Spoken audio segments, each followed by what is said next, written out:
I think my roommate might be a monster, but at least she pays her bills on time. I'm a stubborn person, often to a fault. I hate giving up, even if it might be a lost cause. My stubbornness is a problem, I know that. It leads me into situations where I know I should change course, but comfort and a sense of determination keep me from acting.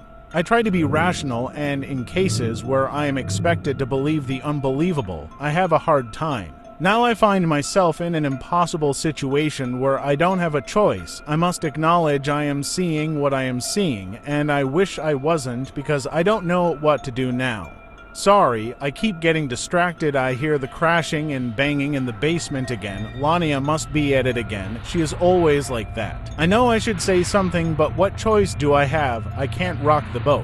I need this house and her money, so I will do what I always do and ignore those sounds coming from the basement and the implications. Maybe I will talk to her tomorrow. I think I have to because the muffled sounds sound a little too human to ignore. But let me tell you how I got to this point, and you can decide for yourself what you might do in this sort of circumstance. It was about a year ago, and I found myself in a position I had been working towards for a while. I was finally confident that I would be able to buy a home. The market is rough now and I have a good job. With the crazy prices though, I thought it was unattainable, yet I had started looking all the same. I had contacted a real estate agent and had toured a few places. After a couple of months of no good options, I started to lose hope, but then I received a listing for the perfect house. My eyes lit up when I looked at the features and I was over the moon. The price seemed reasonable if a little high, but I was worried since I did not have much to put down and my credit was not the best. I was assured it was okay, and after getting qualified for the first mortgage I applied for, I finally signed on the dotted line and got the keys. I had done it and finally bought this place, my first home. I was so happy with the house, I loved it. Yet even then I found myself asking, could I really stay here? I wanted it to be my forever home. It is truly perfect. Yet I am terrified of the feeling of dread in the pit of my stomach, the creeping dread of pure evil. Yes, I was horrified. My interest rate was 9% on this house for a 30-year mortgage. I know. Right. I was so obsessed with the idea of owning my own home that I did not realize how much my actual payments would be at that high an interest rate, and I started to panic when I saw the huge cost. I figured I could maybe get a second job or try and get some overtime to compensate. I was just happy I had my house. That's all that mattered. The house was a gorgeous Victorian, over a century old but still in good shape. I was over the moon when I saw the place. It had everything I wanted, and I knew I would find a way to make the extreme cost work somehow. I didn't have much to move in and knew I would have to buy furniture as I went, but that didn't bother me.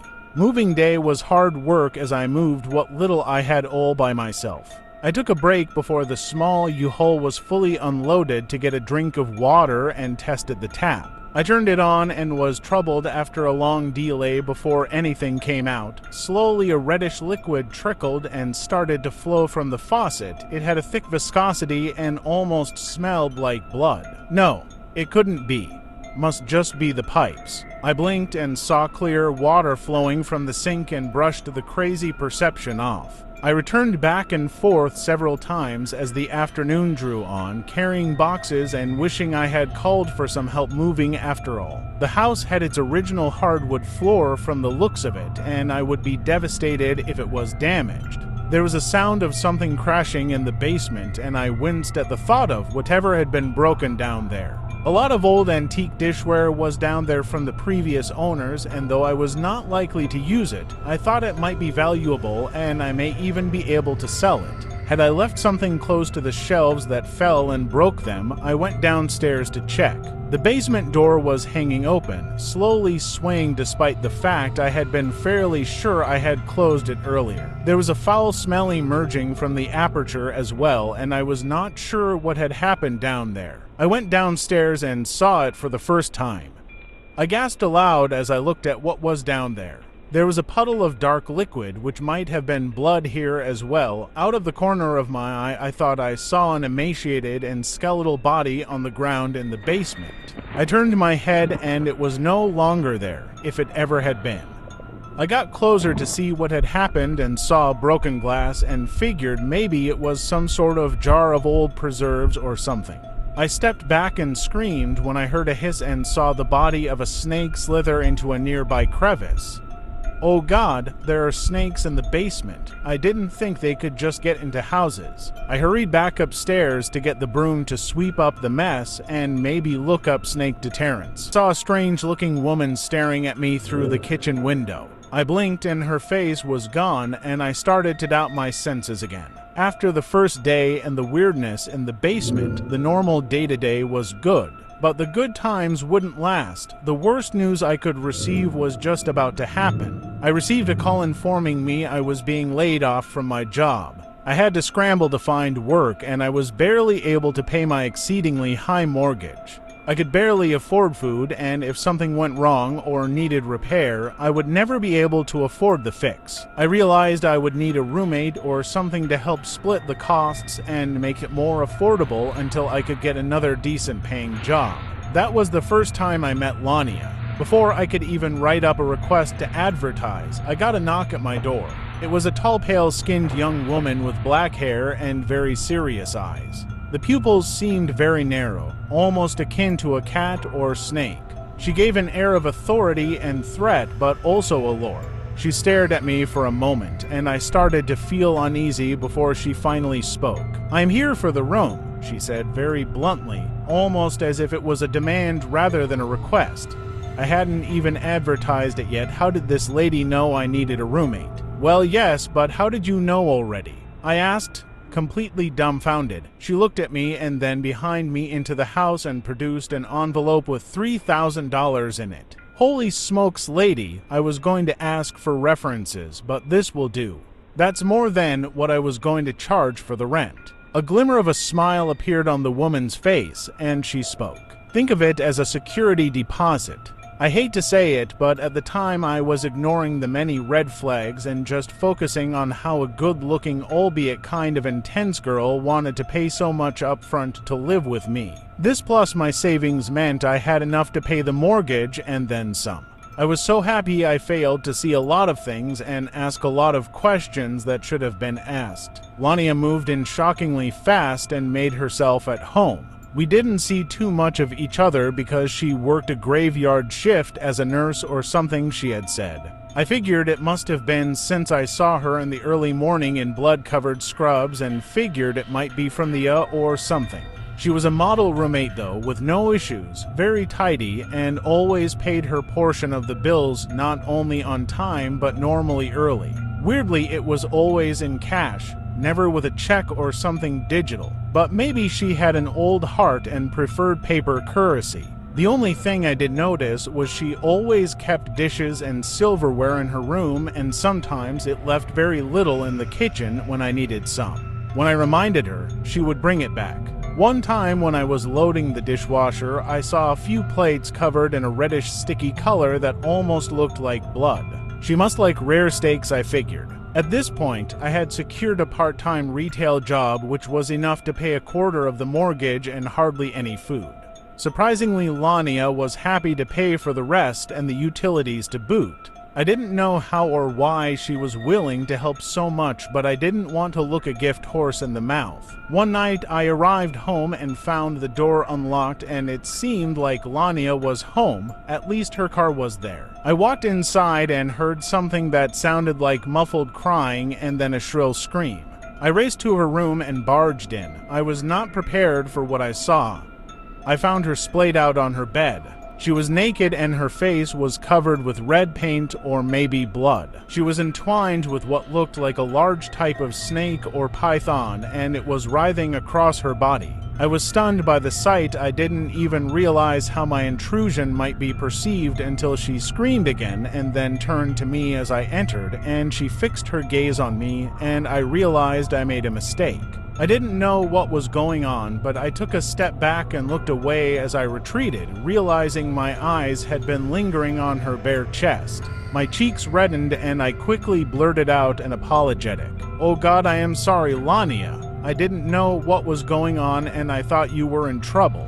Out of the corner of my eyes, I thought I saw her teeth take on an oddly pointed quality and her pupils shifted like they had the day I met her. Her initial surprise and anger calmed somewhat, and despite the embarrassing situation I walked into, she made no effort to cover herself and simply said, "Please leave, now." I didn't need to be told twice. When I left, I realized I needed to grab the groceries I had bought and bring them inside. I went out to the garage again, and near the laundry room, I saw what looked like an outfit for a delivery driver. It was torn up pretty badly. There was also a wallet near the washing machine that did not look like it belonged to Lania. I wondered if she had had someone over. I saw nearby a name tag that read Ted. Maybe she was dating someone named Ted. I didn't think much of it until the following week when I started to see missing person posters up around the neighborhood inquiring about any information regarding a Theodore Wilkes who had been declared missing. I thought of Lania and the weird behavior and the name Ted short for Theodore. The implication was disturbing, but there are a lot of Teds, I figured. I also tried to put out of my mind the fact that he was a delivery driver. 1 month later and still no luck with my job search. Worse, my hours were cut for my retail job. I was getting frustrated and feeling hopeless. I was only financially stable thanks to Lania, who continued, seemingly without objections, to pay almost all the bills. She was always nice to me when we did interact. Besides the accidental walk-in, she never seemed hostile or dangerous. Yet so many other things concerned me. I didn't know if she was just eccentric or what. The snake thing was weird though, as well as finding that name tag. Something was going on that she was not telling me. I was up late into the night looking for job listings when I heard Lania in the basement again. I did not know she was back yet. She said she normally worked nights, but it was only 10:30 p.m. I figured she would be at work still. The sound was louder than normal, and I heard strange music being played at an incredibly loud volume. I wouldn't mind if it was earlier, but I was about to try and get some sleep, so I decided to check on her. Frustratingly, she rarely kept a cell phone on hand, otherwise I would just have texted her to respectfully keep it down. I realized with creeping dread I would have to go down there and ask her to quiet down. I considered trying to ignore it, but it got louder somehow, and there was a sound of shrieking or moaning from what sounded like another woman. I didn't know what was going on, but I hadn't wanted to get involved. I lay on my bed with my pillow over my head trying to ignore the sound until I heard an awful scream that sounded like someone was in trouble. I raced out of my room downstairs and to the basement door. I summoned my courage and knocked loudly on the door several times, shouting, "Is everything okay in there?" There was a long pause with no sound other than the blaring music. I was about to knock again when the music was shut off and I heard shuffling and the loud crash of something heavy being dropped on the ground. The sound of the door unlocked was promptly followed by Lania stepping outside and fixing me with a placating smile and a sheepish yet definitely feigned ignorant response. "Yes, what's up?" I was slightly annoyed by the gaslighting and tried my best not to be too combative in my response, since I still felt like I couldn't endanger our dynamic in a way that might make her move out. Lania, with respect, what was that sound just now? It sounded like someone was hurt. Are you okay? And if everything is alright, could we please keep the music down at night? I know you are on a nocturnal schedule, but I am not. I immediately looked at her reaction to see if I had overstepped, but she just kept smiling and insisted. Everything is fine. I saw a huge spider and got startled. I'm working on another art project in here and I get carried away. The music helps me channel my creativity. I will keep it to a dull roar for you in the future. I'm sorry. She seemed to wink at the last statement and I was unsettled but didn't want to press the subject, so I agreed and thanked her for understanding and went back to my room. It was an obvious lie, but what was I going to do about it? I hoped I would find a better job soon and start being able to save enough to cover costs myself. Or maybe get a slightly less eccentric roommate who I could trust was not doing God knows what in the basement in the middle of the night. The final and most recent event occurred 2 weeks ago. I had grown desensitized to most of the bizarre behavior of Lania as she continued to pay her bills on time and keep to her own affairs. But a simple household chore led me to see something that I can never unsee and added an entirely dangerous level of uncertainty about my roommate and her real nature. I was going about my day-to-day business at home, another day off since my hours were terrible at the store. I was barely working 20 hours a week. I had grown despondent at continuing to look for job options after so long searching with no results or positive encouragement. I decided I would busy myself with household chores. I was cleaning up a few things when I heard a loud beeping. I wondered what it could be and then realized it was the low battery signal for the carbon monoxide detector. It sounded like it was coming from the device in midday, and I thought she might be asleep. I grabbed a couple of double-A batteries and set them near her door so I wouldn't have to go in and change them. After almost an hour, she did not emerge from the room and the beeping continued. It was a very loud chirp, and regardless of replacing them or not, I wanted to at least stop the thing from making that racket, so I made the mistake of going into Lania's room for the first time since the incident. I walked in on her. I knew it was a bad idea, but I slowly approached the door and knocked several times. No response was forthcoming, so I knocked again and nervously called out, "Lania, are you here?" Still no response. I called out louder than before. "Come on, Lania, you don't hear that sound." "That's the carbon monoxide detector. It will keep doing that unless we change the battery. I have them right here. Please change them, or I can if you will let me in real quick." Once again, silence was all that responded. I tried the door and, to my surprise, it was unlocked. The room was very dark. The windows had been covered up with blackout curtains or something. I turned on my phone's flashlight and shined it briefly on the bed to check. It was empty. I looked up and saw in the corner of the room the blinking detector and the target of my uninvited intrusion into her room. I stepped forward and promptly tripped on something. It was a large duffel bag that was partially open. I knew I shouldn't, but I couldn't suppress the urge to investigate, so I shined my light on it and was confused when I saw a large assortment of name tags. Wallets, engraved jewelry, and various charms or mementos, all of which bore different names. None seemed to actually say Lania. I also saw that Ted Namatag again in here with the assortment of other named items. I was deeply disturbed by the implications of this grab bag of others' personal effects and did not like any of the scenarios it implied. I took a step back and almost jumped out of my skin when I heard a hiss and the striking of a glass wall and saw a row of terrariums that contained several large snakes. I knew she must have had one from before, but I didn't know she had this many. They seemed oddly perturbed and upset by my presence, and the one who made the sound had attacked the glass to try and reach me. I shuddered when I considered they might be venomous. I tried to catch my breath when my blood froze as I stood there hearing with distinct certainty a moving sound coming from the attached bathroom. It sounded like an enormous slithering sound like that of a snake, but far too large. I crept closer to the bathroom and heard a sickening crunching sound like bone being snapped in half. My heart was hammering in my chest and I couldn't move, but I saw a large shadow looming near the other side of the bathroom door.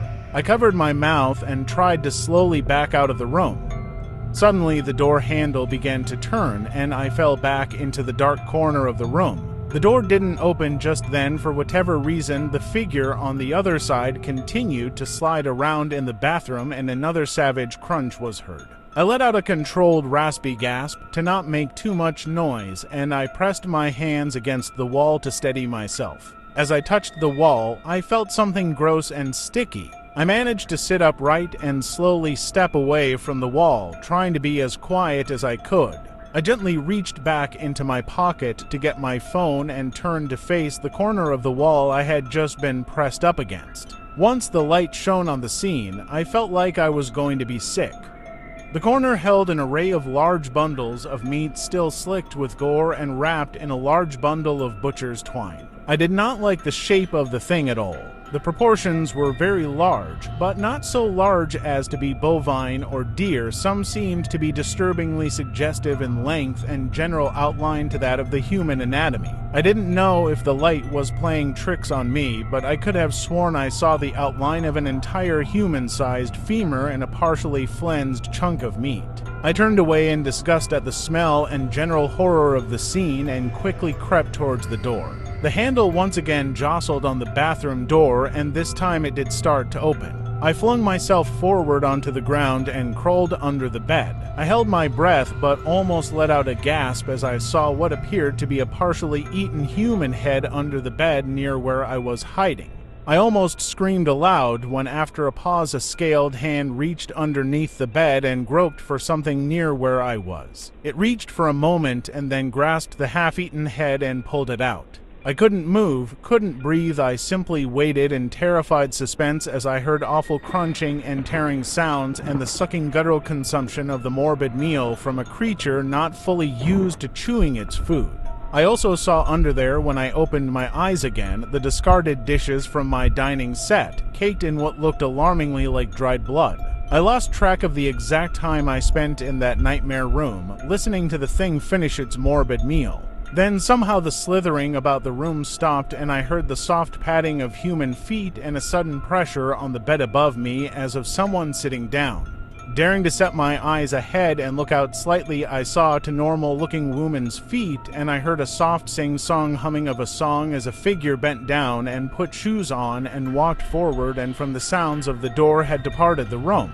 I let out a loud exhale of exhausted fear, and I fought the dueling urges to either cower under here for a bit longer or rush out of this nightmare room in a blind, frenzied panic, regardless of how close its horrifying occupant might still be.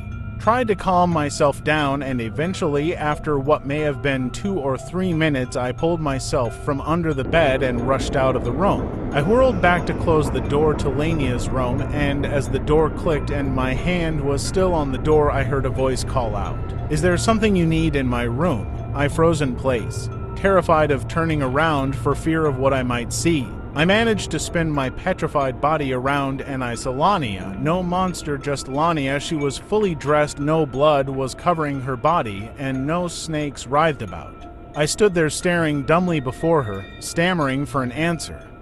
Her eyes narrowed at my reaction, and I realized I needed to say something. I looked at the batteries still sitting by her door. I needed to change the batteries on your carbon monoxide detector. Almost on cue, the shrill beep was heard again to accentuate my point and give me what was at first a genuine answer to her question. She looked incredulous, but seemed to soften as she winced when she heard the shrill beep again, seemingly noticing now that I had pointed it out. "All right, I can see how that might be annoying. I am sorry, please allow me." She brushed past me back into her room, and after a minute the beeping was gone, she came back out and smiled at me. "Oh, I almost forgot here." She handed me an envelope. It contained an assortment of bills, many of which were stained with a disturbing dark brown color.